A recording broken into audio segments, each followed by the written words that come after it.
Welcome to Film Studio. Let's get started. Episode 1 of Wednesday begins with understudies, showing up for classes at Nancy Reagan Secondary School. Among those understudies is Wednesday, who finds her younger sibling Pugsley as a casualty of tormenting. The harassers have tied him up in her storage, and left an apple in his mouth. As she unfastens him from the ropes, she gets a dream of what the harassers did and she passes on to manage them. Wednesday finds them in the school pool, and delivers 2 packs of red-bellied piranhas into the pool. She then, at that point, watches with sheer interest and joy as the piranhas assault the young men in the water. The following scene slices to Wednesday, being headed to Nevermore by her folks, and she appears to be very troubled about this. Her folks attempt to guarantee her that she will cherish Nevermore, which they believe is the ideal school for her. Wednesday thinks they are taking her there to experience some sort of heritage they left in the school. Her folks went to a similar school and it is where they initially met and became hopelessly enamored. Her mother, Morticia, demands that they are taking her to the new school since it is where her companions can figure out her. A mystical spot like no other. There is likewise the way that Wednesday was nearly accused of endeavored murder, after how she treated the harassers in her previous school. They before long show up at Nevermore and the head, Larissa, invites them. Incidentally, she is Morticia's old flatmate.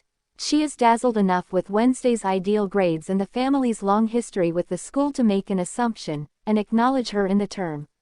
Morticia is worried about Wednesday's emotional well-being and illuminates the chief that Wednesday is expected by the court to go to treatment. Larissa says they have a confirmed specialist and she can meet Wednesday 2 times every week. The chief relegates Wednesday to her mom's old quarters, Ophelia Corridor, and takes them to meet Wednesday's new flatmate. Enid Sinclair is an effervescent young lady and is eager to meet her new flatmate and take her on a visit through the school. Wednesday isn't keen on finding out a lot about the spot, as she has no plans of remaining long in the school. Enid rushes to raise the bits of gossip about Wednesday's brush with the law in her previous school. Obviously, Wednesday tranquilly affirms the bits of gossip to be valid. Enid actually shows Wednesday around and informs her regarding the school's social inner circles, which are partitioned into 4 in particular: teeth, furs, stones, and scales. The family says farewell to Wednesday and Morticia cautions her about wanting to get away from the school. Wednesday accepts her mother misjudges her and promises to leave the instructive prison that they have selected her in. Her mom tells her that she is splendid, however she now and again hinders her. She leaves her a little keepsake, a pendant made of obsidian, and a precious stone ball to reach her on. Her father leaves her another gift, a piece of a hand to look after her furtively. In the forest close to Nevermore, a sheriff and another official find human remaining parts. As indicated by the female official, there have been 2 other comparable assaults 7 days prior. The sheriff needs to give an advance notice to keep explorers off the forest and fault the bears. He realizes that it was anything but a bear that went after the explorers and thinks the killings are associated with Nevermore. Tragically has no proof yet, so he will be keeping up with the bear assault account for the present. Wednesday struggles with getting comfortable at the school. She makes another adversary with the school's sovereign bee the following morning. She gets injured and makes another companion, Rowan. She almost bites the dust when a figure of grotesqueness nearly falls on her, however fortunately, Xavier saves her. He is returning some help when Wednesday saved his life when they were 10. Sometime thereafter, Wednesday detects the gift her father left for her. She chooses to make thing into her dedicated aid, and her most memorable thing to get done is getting away from the school. Head Larissa drives her to her specialist arrangement as she needs to watch out for her. Wednesday requests to go to the latrine in the arrangement. She gets away from through the latrine window and heads to the closest bistro across the road to get data on the most proficient method to leave the town. In the city, she runs into a man and has a dream of his demise. The man is discourteous to her, so she concludes he does not merit saving. In the bistro, she meets Tyler and makes an arrangement with him. She will fix his espresso machine and he calls a taxi for her. Tyler offers to drive her himself, however she needs to hang tight for 60 minutes.